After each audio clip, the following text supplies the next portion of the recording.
नमस्कार मंडळी, माझ्या यूट्यूब चॅनलवर तुमच्या सगळ्यांचं खूप खूप स्वागत। आजचा दिवस आमच्यासाठी खूपच खास आहे कारण आज आमचा लग्नाचा वाढदिवस म्हणजेच मॅरेज ॲनिव्हर्सरी आहे। तुमच्या सगळ्यांचा आशीर्वाद आणि प्रेम आमच्यावर असंच राहू द्या।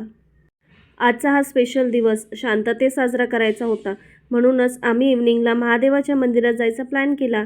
आम्ही जेव्हा निघालो तेव्हा माझ्या मुलीने आणि जावयाच्या मुलीने सुद्धा जॉईन केलं।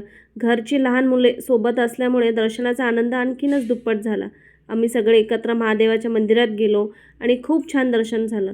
ॲनिव्हर्सरीच्या दिवशी संपूर्ण कुटुंबासोबत भोलेनाथांचा आशीर्वाद घेण्यासारखं दुसरं मोठं समाधान नाही।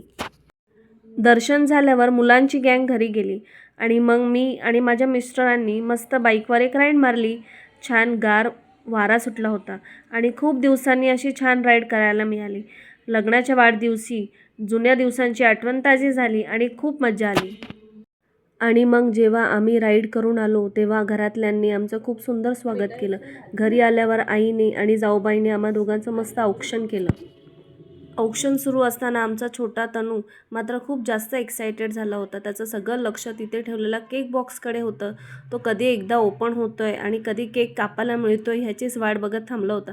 शेवटी आम्ही केक ओपन केला। केक दिसायला तर खूपच मस्त आणि सुंदर होता। मग काय, आम्ही कॅन्डल लावली आणि घरातल्यांनी सगळ्यांनी मस्त गाणं गात आमचा केक कट केला।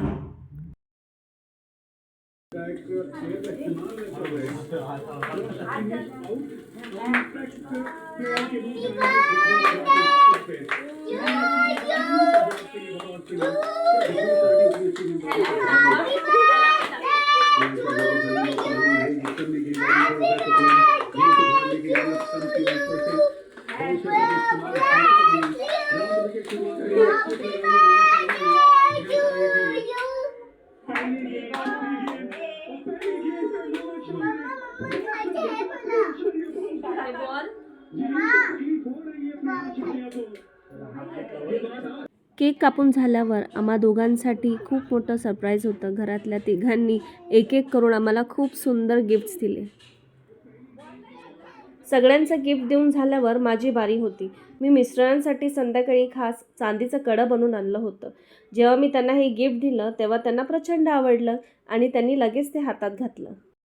पण खरं सरप्राईज तर पुढे होतं। त्यांनी मला आदल्याच रात्री एक मस्त मोबाईल गिफ्ट दिला होता। मला वाटलं ह्या ॲनिव्हर्सरीला एवढंच गिफ्ट असेल, पण तरीही संध्याकाळी त्यांनी चांदीचा सुंदर पैंजण काढून मला हे दुसरं सरप्राईज दिलं। नुसतं गिफ्टच दिलं नाही तर ते स्वतः माझ्या पायात घालून दिलं। आणि हे ऐका, आमच्या तनूचा अजून बड्डे संपलेला नाही।